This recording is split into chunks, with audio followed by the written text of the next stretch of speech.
काम किया है बाधा डालने का, उन सेना के अधिकारियों को महू से स्थानांतरित किया जाए और उनके विरुद्ध कड़ी कार्रवाई की जाए, ये भी होना चाहिए।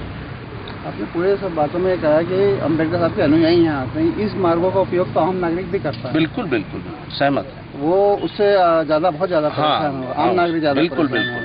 और मेरी आज यहाँ के जो विधायक हैं और अभी मध्य प्रदेश शासन में नगरीय प्रशासन मंत्री हैं श्री कैलाश विजयवर्गीय जी, उनसे भी मेरी बात हुई और इस विषय में भी हुई है कि न केवल अम्बेडकर जी के अनुयायी यहाँ आते हैं, बल्कि आम नागरिक जो हैं महू के या और अन्य नागरिक ये इस मार्गों से आना जाना करते हैं, तो उनको भी इससे कठिनाई होगी।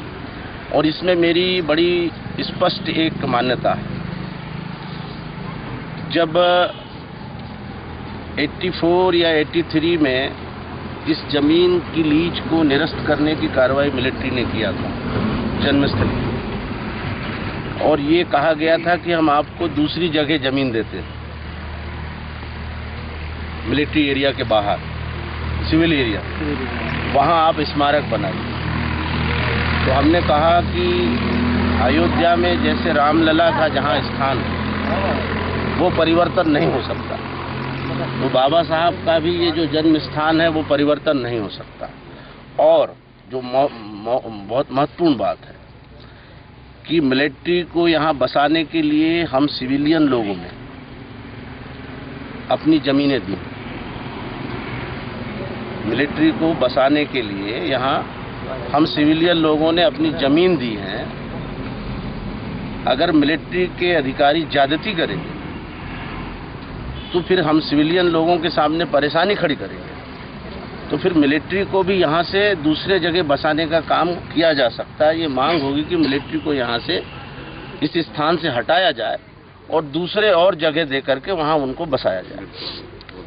सभी अम्बेडकर जन्मस्थली पर लोग दूर दूर से आते हैं, हजारों अनुयायी आते हैं और हमेशा भी आते रहते हैं, मतलब लेकिन उसके बावजूद कोई सुविधाएं नहीं है। जैसे आप बता रहे हैं कि भाई दिल्ली में लगातार नहीं, यहाँ क्या हो गया है कि मैंने आपको जैसा पहले ही कहा कि मिलिट्री तो 84, 85 या 3 के बीच की बात है। मिलिट्री नहीं चाहती थी कि यहाँ स्मारक बने। उनका ये था कि यहाँ उनका बड़ा संवेदनशील इलाका है ये, और यहाँ आवाजाही बढ़ेगी, ये उनका एक कहना था। तो इसलिए यहाँ की जितनी ज़मीनें हैं इस आवंटित एरिया को छोड़ के, जो इस जन्मस्थली के लिए आवंटित है, उसको छोड़ के सब मिलिट्री सेना के अधीन है।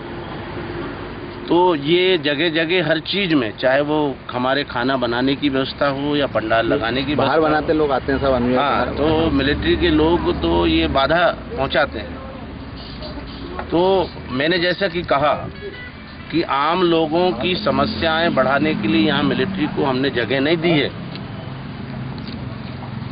मिलिट्री का काम है लोगों की समस्याओं का निराकरण कर समाज और देश की आंतरिक और बाहरी रक्षा करना। नहीं, इसके लिए सर अपन क्या प्रयास, जैसे मुख्यमंत्री जी भी यहाँ बोल के गए थे कि हम अलग से जमीन यहाँ से सेना को अलग से जमीन दे देंगे, उससे नहीं, मुख्यमंत्री जी की घोषणा अपने जगह ये है कि जहाँ हमारे कार्यक्रम होते हैं और जहाँ ये लगा हुआ मैदान है और जहाँ पुराने मिलिट्री के भवन खंडहर पड़े हैं, कबूतर खाना बन गया है, तो वो जगह मध्य प्रदेश सरकार चाहती है केंद्र सरकार से, रक्षा मंत्रालय से, कि वो जगह इसके लिए आवंटित हो जाए, इस काम के लिए जन्मभूमि के।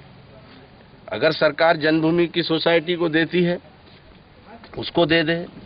मैं यहाँ जन्मभूमि संस्था सोसाइटी का 25 साल 30 साल पुरानी संस्था का अध्यक्ष हूँ, हमें दे दे। और हम दोनों को नहीं देती तो मध्य प्रदेश सरकार को दे दे। सरकार के पक्ष में जन्मस्थली के कार्यक्रमों के लिए वो आवंटित कर दे। लेकिन जमीन आवंटन का पूरा अधिकार अभी रक्षा मंत्रालय के पास है। रुकना एक मिनट।